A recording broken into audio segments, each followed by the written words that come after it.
Two suspects have been arrested following the shooting of a Toronto police officer. The police constable currently recovering in hospital after suffering a gunshot wound in the abdomen. Good afternoon. The shooting happened in Midtown last night during a robbery investigation. Residents in the area are reeling, waking up this morning to a police presence as the investigation continues. CTV's Mike Walker is live at the scene with more details. Mike. Well, Nathan, Michelle, the latest information we have is that the Toronto police officer who was shot remains in hospital, continuing to receive medical treatment, but is expected to recover. And as you mentioned, all morning there has been a heavy police presence here. Two separate investigations underway, one by Toronto police, the other by the province's police watchdog. This morning, Toronto police were seen focusing their investigation in the underground parking garage of the apartment building here on Redpath Avenue. Officers were also seen guarding an apartment on the 7th floor. Toronto police say they were conducting a robbery investigation when one of their officers with the major crime unit was shot around 5:30 yesterday. The province's special investigations unit is involved because at one point another officer fired his gun at one of the suspects. According to the SIU, two men have been arrested and neither were injured. Now, the officer who was shot is 29 years old and has been a police officer for 5.5 years. Police Chief Myron Demke spoke about this incident this morning on News Talk 1010. You will also hear from the president of the Toronto Police Association. What I can tell you is, as members of 53 Major Crime, they were involved in an ongoing investigation, and there was an interaction, and during that interaction, obviously one of our members was shot.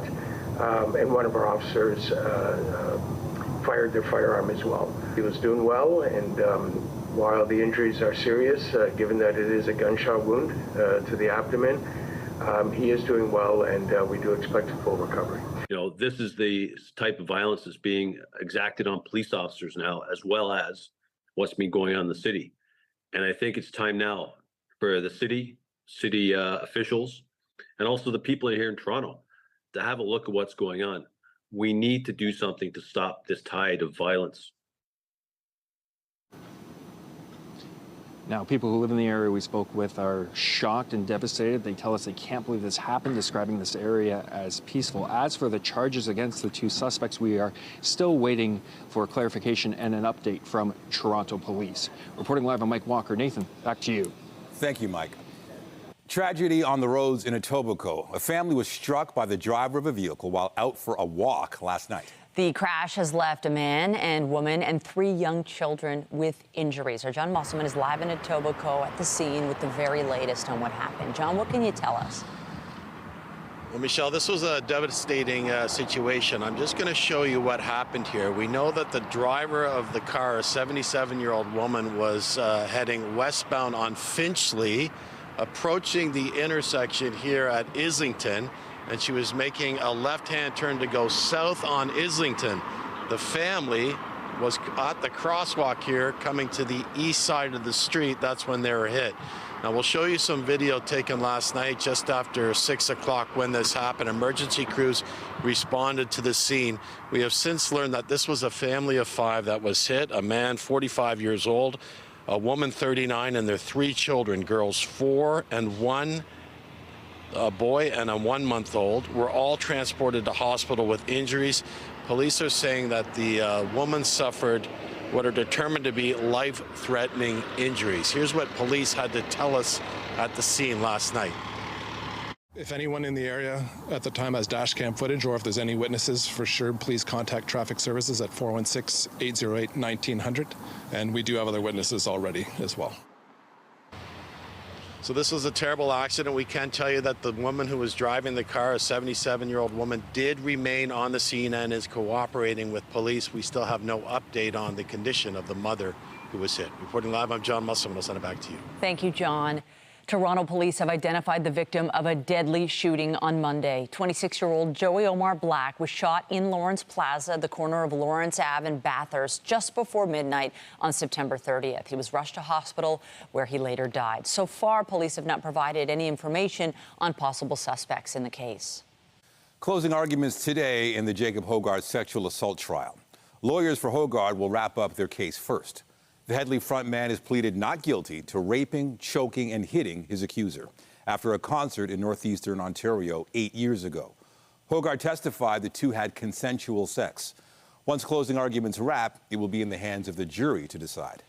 Still ahead, home sales are on the rise in the GTA. We'll break down the latest numbers and what that means for the market. That's coming up a little later in the newscast. We have more news in a moment, but first a look at the forecast today. Another sunny, above seasonal day, and a great day to be outside if you can. Jessica Smith is live at the Markham Fair, where they're celebrating 180 years. Jess, a great day to be outside weather-wise. It's fantastic, and there are tons of students out here enjoying the Markham Fall Fair. There's horses on the other side of the camera. There's people here. We're doing a lot of stuff out here, Nathan, and it's going to be fantastic forecast-wise. And as we head throughout the rest of our day today, it is going to be great to spend some time outdoors. Now, if you are going to be outside, sun protection a good idea, as well as hydration, I should say. But overall, beautiful for getting out for the first day of the fair. Now, we're not looking at much as far as the satellite radar picture goes, and temperature-wise, we're sitting kind of in the upper teens as we head throughout the day today. Into the afternoon, lots of sunshine out there through the islands and Pearson right now, between 18 and 19 degrees. Now, as we get in towards the rest of our week, it is going to stay nice and sunny. I'll have more on your full forecast coming up, but for now, I'll send things back inside. Thank you, Jess. Budget consultations have begun at City Hall, with local leaders asking the public how they would like to see their tax dollars spent. The discussion comes after last year's historic hike. CTV's Natalie Johnson has the details.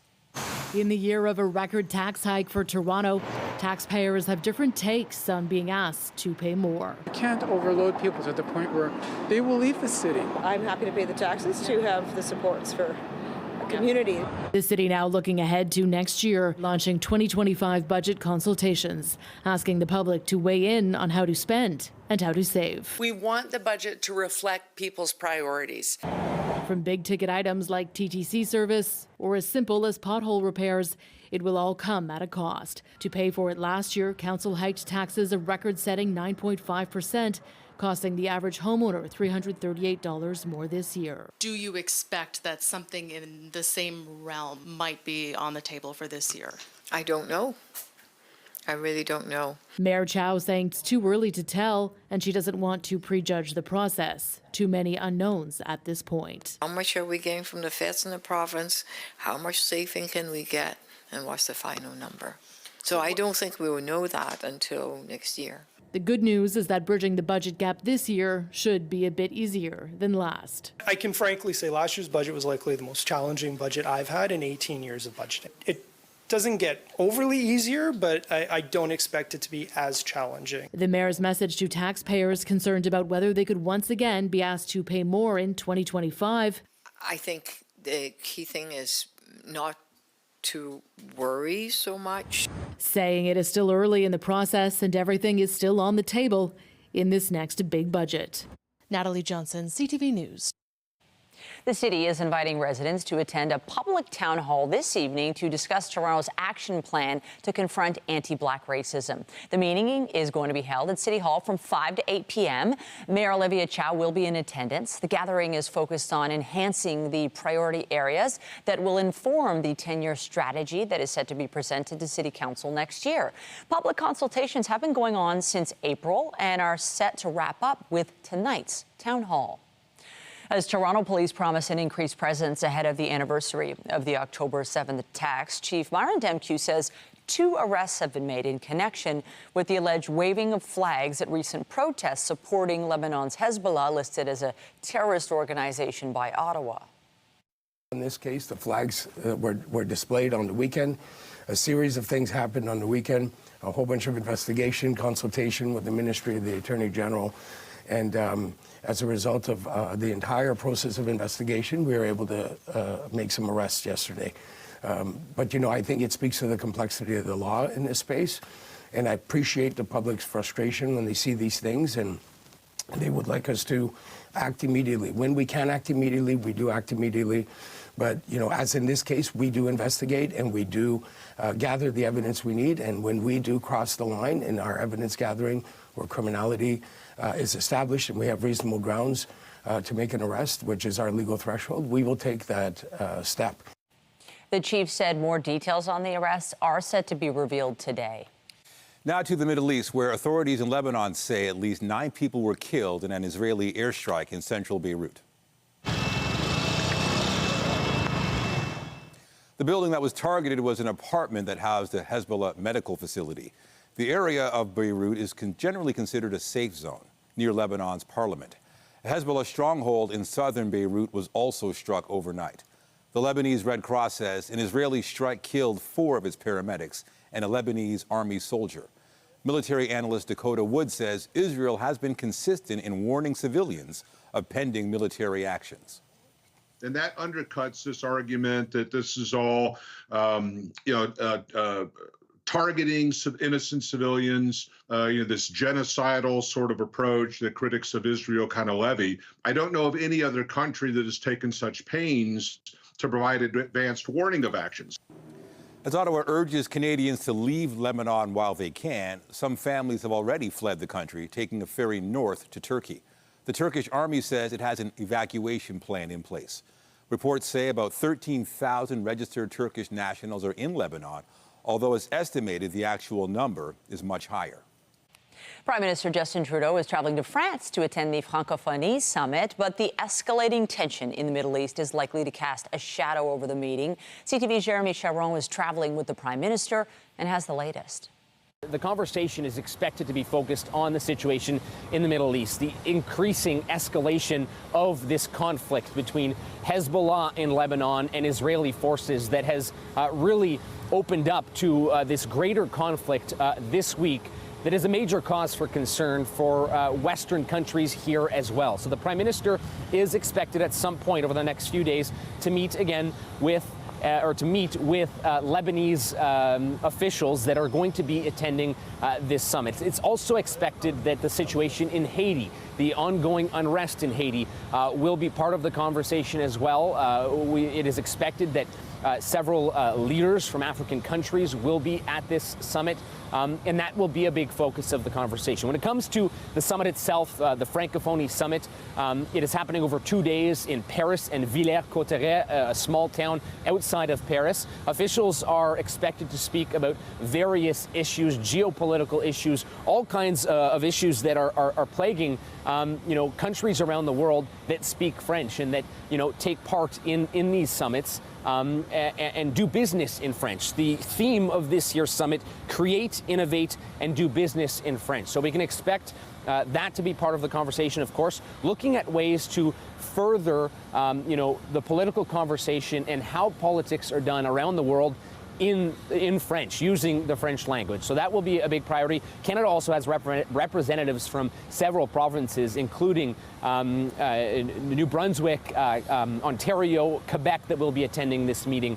And so, again, this is a meeting that is focused on the French language, of course, but expected to be significantly overshadowed by the situation in the Middle East. It is expected that leaders will be very much talking about how to try and resolve that situation and find some kind of peace in the Middle East.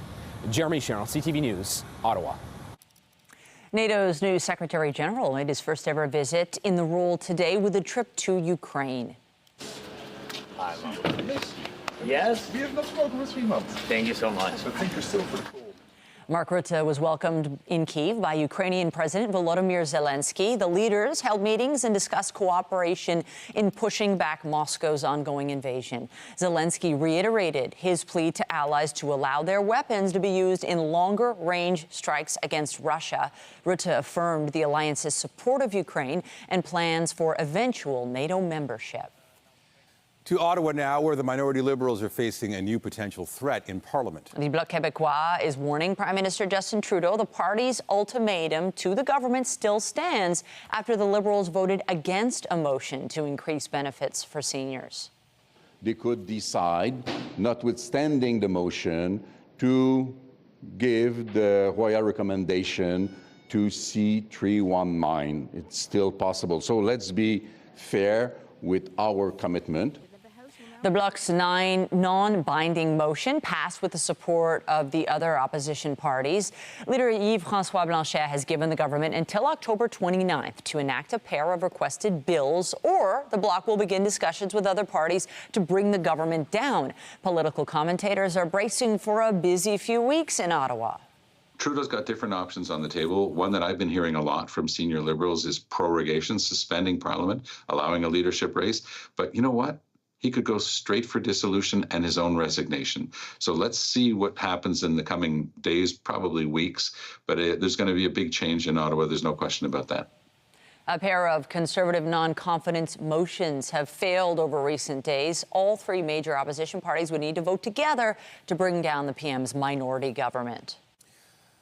We're getting a better sense on the impact of interest rates on the housing market. First, when it comes to home sales and how interest rates have impacted the building of new homes.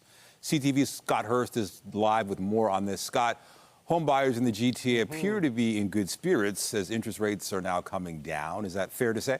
Good afternoon, Nathan. That is exactly right. Much more favorable conditions for prospective home buyers in Toronto and the surrounding Greater Toronto area. These are the new numbers from the Toronto Regional Real Estate Board. And for prospective home buyers, this is good news as they've been closely watching high interest rates for quite some time. We've seen them now come down over the last couple of months, and we're expecting to see them come down even more in the months to come. With every interest rate cut, analysts are expecting to see a larger number of people wanting to move off the sidelines. So according to the Toronto Regional Real Estate Board, just under 5,000 homes were sold last month in the Greater Toronto area. That's up 8.5% compared to the same month last year. And according to the board, there's not just the benefit of lower borrowing costs, but also more inventory.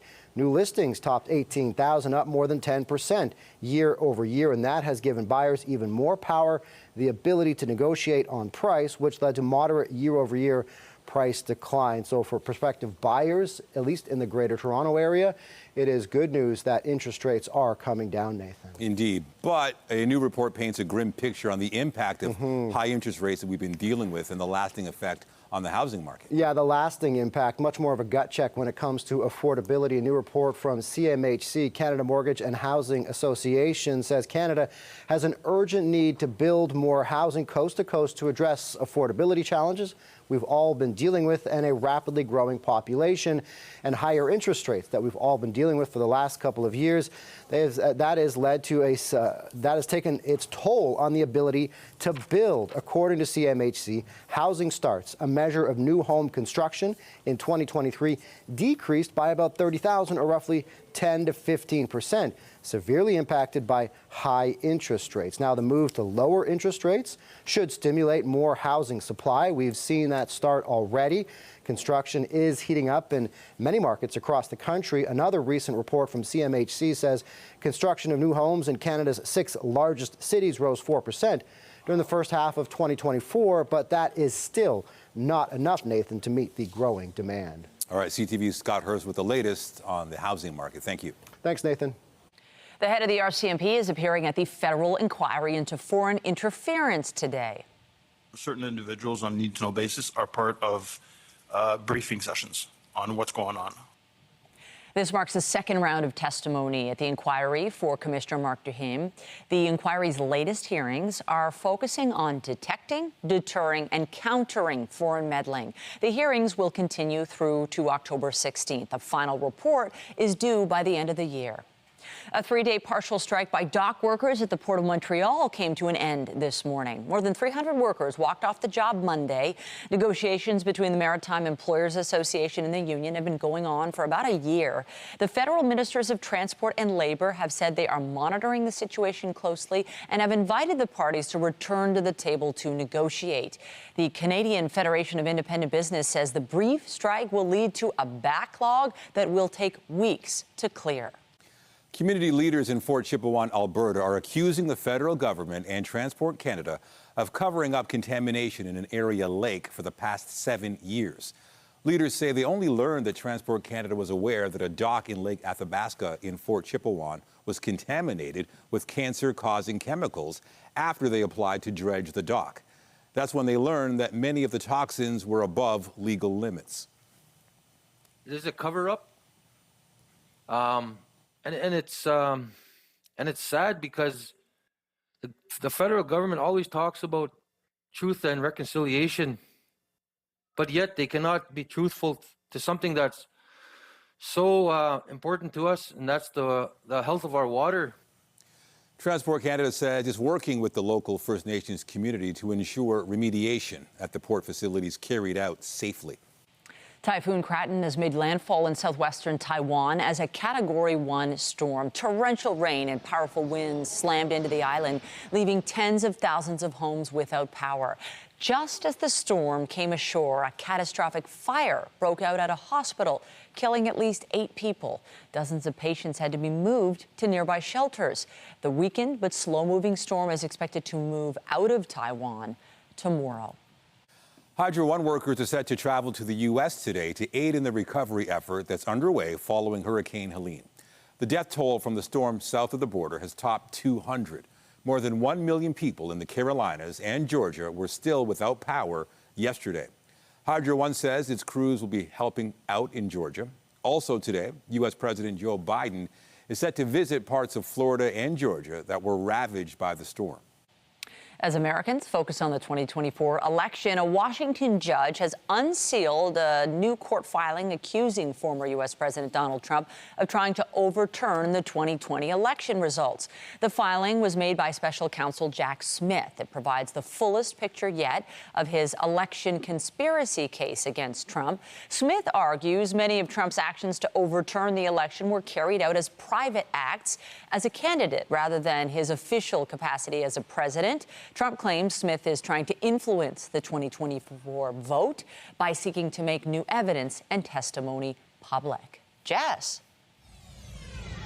I'm down here at the Markham Fair. I'm here with the Fair Crow, the official mascot, and it's a beautiful day whether you're in the downtown core, you're up here in Markham. Regardless, we're sitting in that low 20 range, feeling into the mid-20s with that humidex value. So a beautiful day to get outside. Coming up, I'll have a full look at your long-range forecast as we head in towards the weekend, and it's day one of the Markham Fair. There's so much more to see. All those details after the break.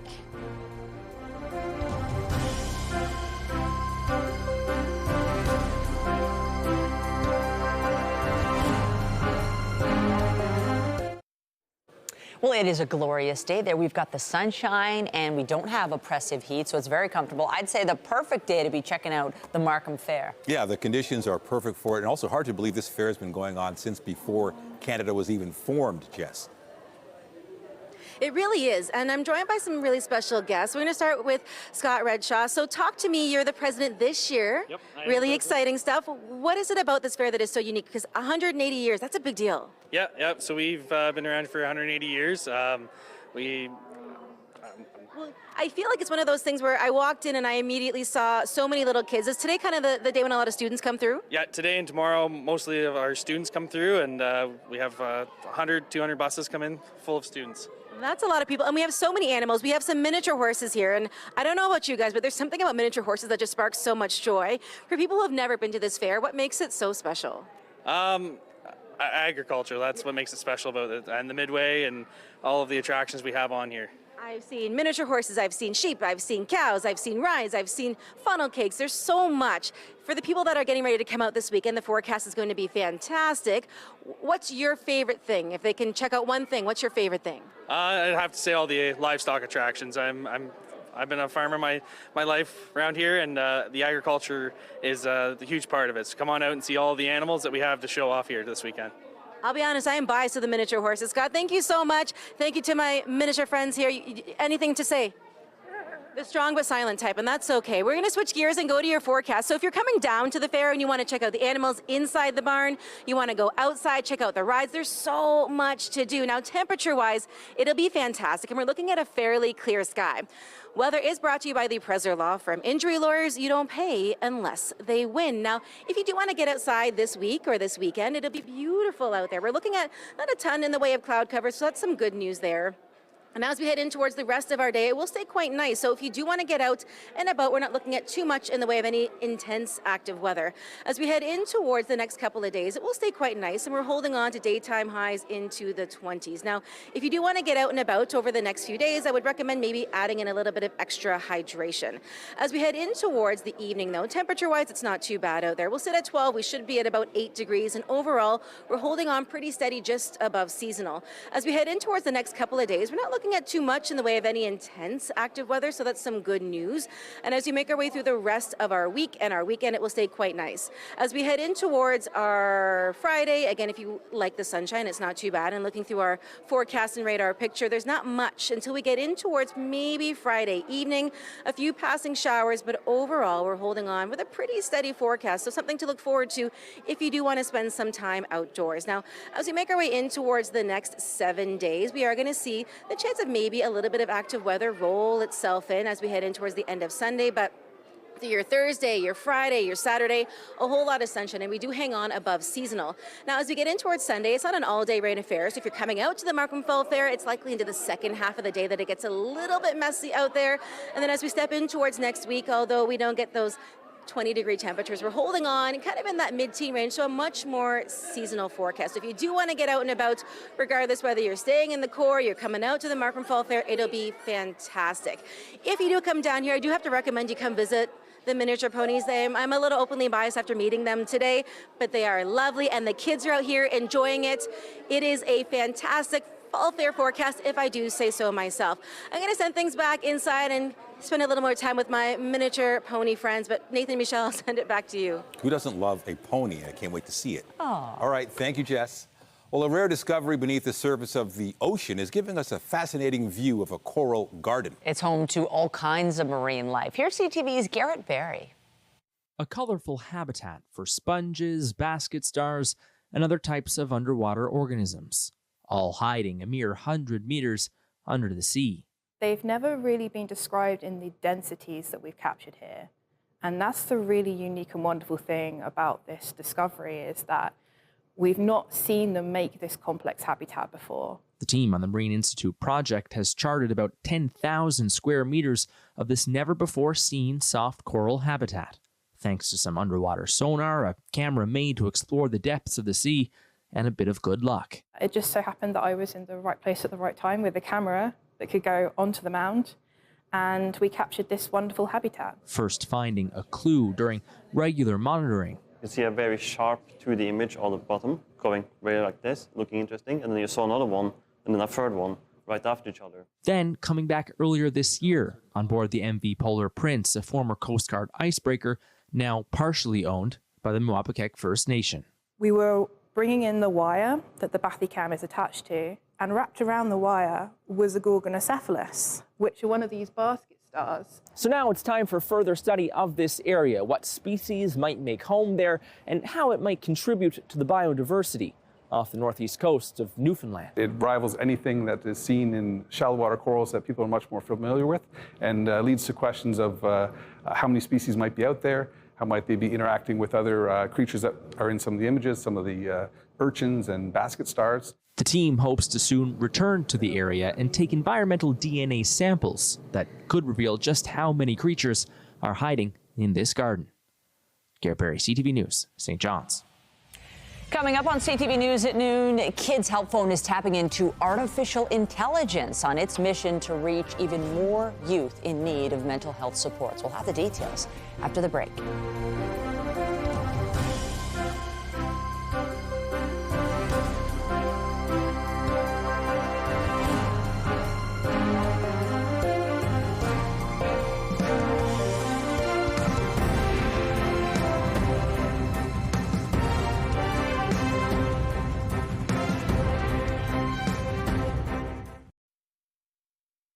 October is Breast Cancer Awareness Month, and while deaths in Canada are dropping, rates among young women are increasing. Some provinces are making it easier to access screening, but as CTV's Adrian Gobriel reports, one woman says she was forced to lie, and it ended up saving her life. When an Ontario doctor refused to sign off on a mammogram for 38-year-old Sidra Lone, the mother of four says she was left with no choice but to lie. She asked me, do you have a family history? And I just lied to her, said, I do. My 2 aunts have breast cancer. That lie finally led to a mammogram and a shocking diagnosis this past February. It's the aggressive kind of breast cancer. And when my oncologist heard my story, she said to me, you saved your own life, you know that? Next week, Ontario will be joining BC, Saskatchewan, and Atlantic Canada in granting women as young as 40 a mammogram if they request one. In Alberta and Manitoba, the age is 45. Quebec is currently reviewing their policy. But at 38 years of age, Lone still wouldn't qualify anywhere in the country. And if I would have waited, I would have been dead by now. A recent study has revealed that over the last 3 decades, there has been a 12.5% increase in breast cancer cases for women in their 30s. Though the doctor behind that research study still believes that the data doesn't support women under 40 without symptoms or a family history of breast cancer receiving a mammogram. But she does believe it should be about personal choice. We should not be denying women the opportunity to get a screening mammogram if they really choose to have that. In Ontario, the Minister of Health's office say by lowering the age of self-referred mammograms from 50 to 40, they will connect an additional 305,000 Ontarians to important screening services, ensuring breast cancer is detected and treated sooner. Lone believes more must be done to help women, such as herself, under the age of 40. I'm not advocating lying, but I'm advocating that healthcare system should look into my case. Since speaking out, Lone says she's received hate-filled messages from individuals claiming she jumped the line to receive a mammogram and chastising her for lying. Her response, we must raise our voices to save our lives. Adrian Gobriel, CTV News, Toronto. Kids Help Phone is known for supporting youth mental health across the country. And as technology continues to advance, the organization is using it to reach even more children in need. Here's CTV's health reporter Pauline Chan. A new campaign features some of Canada's top athletes supporting mental wellness and Kids Help Phone. And the service is launching a new initiative called Accelerator in partnership with the Vector Institute. A 13-year-old who is experiencing panic attacks for the first time because they're being bullied at school shouldn't have to know exactly how to describe how they're feeling or exactly how to ask for help.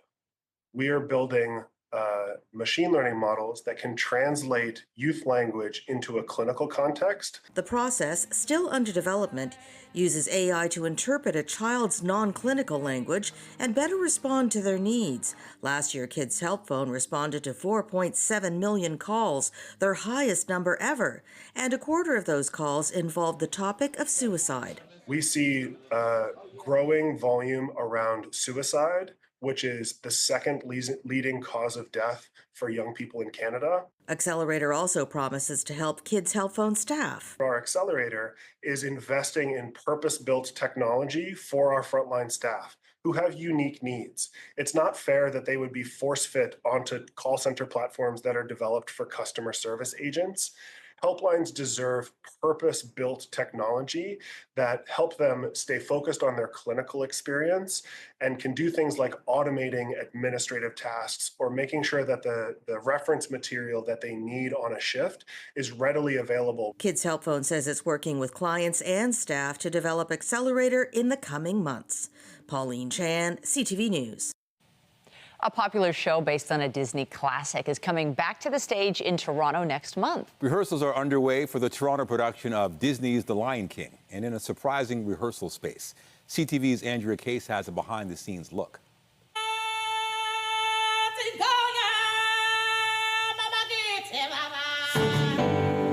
The sound is unmistakable, the show is unforgettable. The Lion King is returning for an extended run at the Princess of Wales Theatre. Rehearsals are underway at a school in the West End. Anthony Lynn is the Lion King's associate director. We've yet to find a place in the world, touch wood, where we've presented the show that it doesn't speak and, go down well. When The Lion King opened in England, in 1997. It took a few years for it to come to the Toronto stage. It did so in the year 2000, and after 3 million people saw it in 1,560 performances, it did come back 2 more times. This is the 29th production of The Lion King worldwide, and when it opens in November in Toronto, it'll be running for quite a long time. The extensive cast is made up of Canadians and South Africans. It's overwhelming because, one, I'm singing my language and I'm representing my country from South Africa. 2, the song itself has a certain meaning that makes people connect with it. As I could say, music heals people, but this song specifically, it does a lot. So for me, it feels like an honor to do that to people, to whomever that's going to be watching the show. Andrea Case, CTV News.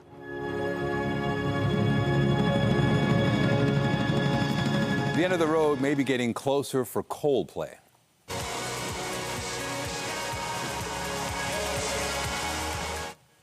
Lead singer Chris Martin says the band only plans to release 12 albums. Its 10th, Moon Music, comes out tomorrow. Martin says Coldplay wants to limit its discography, but he will likely participate in some side projects with his bandmates after they go their separate ways. Toronto FC was in action last night against the New York Red Bulls. It's a Wusu! It's 2-1! TFC scored on a penalty kick to cut New York's lead to a single goal. However, the Red Bulls later scored on a penalty of their own. They went on to win the game 4-1. TFC will wrap up the regular season on Saturday against Inter Miami. Quick break. More when we return. Get Toronto's top stories, breaking news alerts, and watch live. Download the CTV News app. Now to a perilous journey for migrants desperately trying to get into the United States. W5's Avery Haynes traveled the length of the U.S. border with Mexico and was repeatedly followed by cartel spies. The infamous border wall separating Mexico from the United States begins here in Tijuana, not on land, but in the sea. Each of these metal posts create these powerful riptides which pull migrants out to sea. Scores have died in just a 60-meter stretch of ocean.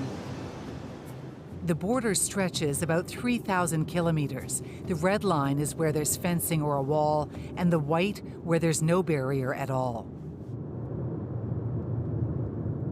Despite the height of this wall, we find evidence that migrants cross here into Arizona. And within minutes, I collect a treasure trove of discarded passports and ID cards. It's like the United Nations of identification here. People from all over the world, from Dominica, Nepal, Mauritania, and India. The list goes on. But it just doesn't make sense. How could anyone get over this mammoth wall? An Arizona Border Patrol agent pulls up and has some answers. When the cartel say you have to move, you have to move. They waiting, usually it's a ship chain, so they got the bottoms. That's right, the human smugglers cut through metal, concrete, and rebar in minutes. Here's the evidence of where it's been successful and where it's been interrupted. And then the border agent tells me to walk down along the wall a little further. Listen closely to what he says. Right now, the gate is open. Despite the massive effort to keep migrants out, it's wide open in this stretch for 2 months a year during monsoon season to stop the roads from being washed out by a buildup of rain. People know this and come here to cross illegally. So you're patrolling all the time to see. The border agent leaves, and as we're getting shots of the wide open gates, visitors. Hola, soy Avery. We tell them we're journalists and they take off. But soon after, another vehicle with more men. Hola. No, está bien. They want to know what we're doing here, and they're not friendly. The guy in the red shirt keeps spitting.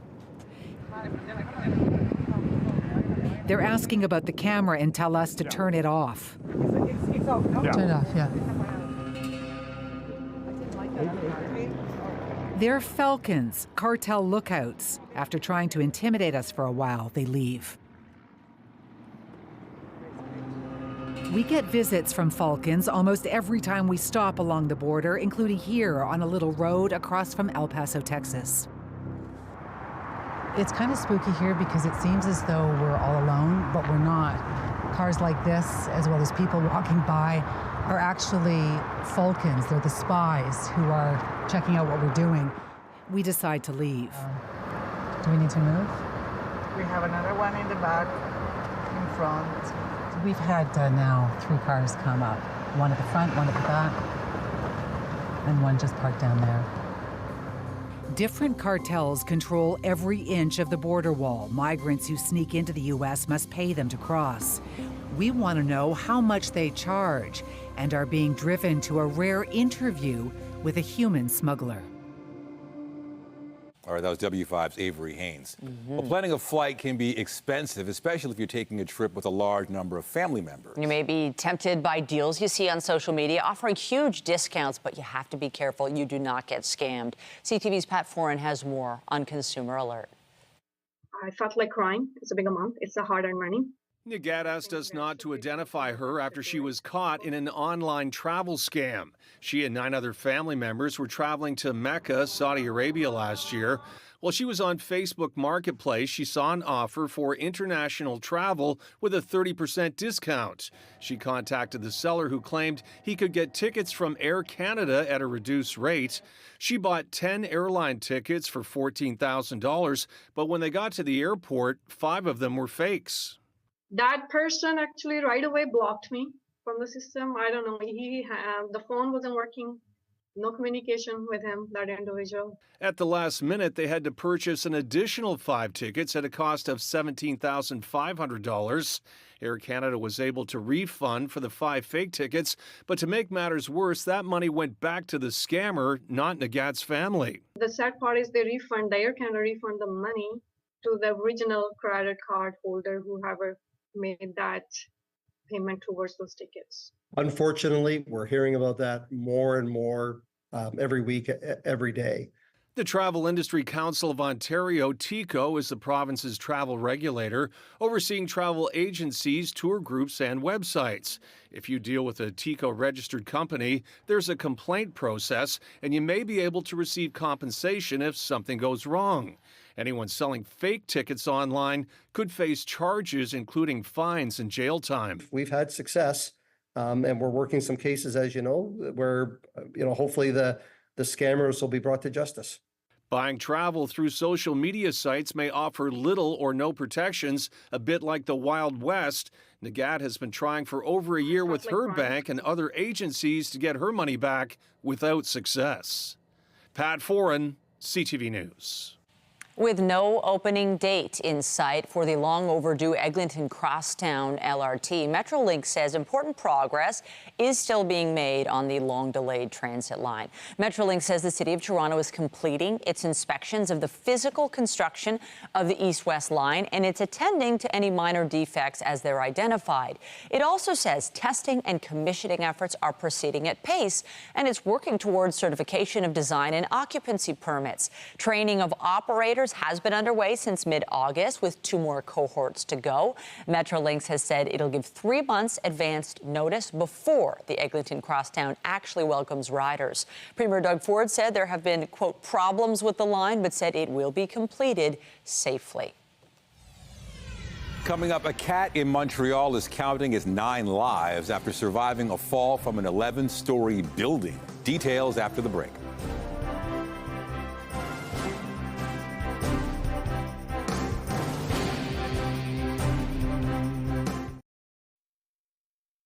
Well, a beloved family pet narrowly avoided a catastrophe, surviving an 11-story fall. Luckily, the feline landed on a Christmas tree outside an apartment building. Now, the Montreal family has a warning for fellow cat owners. CTV's Anastasia Dextrine reports. Eva Abdul-Kalek is grateful. Her cat Luigi survived from their 11th floor balcony. The family believes the cat snuck out likely through the balcony door that was left open. My mom heard a noise and she just couldn't find him. So she was like, maybe like the noise was him. So she got a flashlight and she was trying to see downstairs and she was yelling his name. After calling for Luigi repeatedly, they finally found him in this tree. He was hyperventilating, so his mouth was open. I quickly wrapped him up in a blanket and took him to the urgent hospital. And as soon as we got there, they took him in instantly. The 2-year-old cat was hospitalized overnight. He suffered broken bones to his lower body, internal bleeding in his lungs, and had to undergo surgery. While they're relieved to have him back home, they admit the incident has left them with a hefty medical bill to the tune of over $7,000. I actually did a GoFundMe, and I put everything on there. So I just made a video of taped him and also proof of every bill and everything. She hopes Luigi's story will serve as a cautionary tale. When you have a dog, it's not gonna happen, but cats are very, very sneaky, so you can't let them on their own. So for all cat owners, you have to make sure that they don't get out. And Eva says she'll be keeping a closer eye on Luigi, calling his survival a miracle.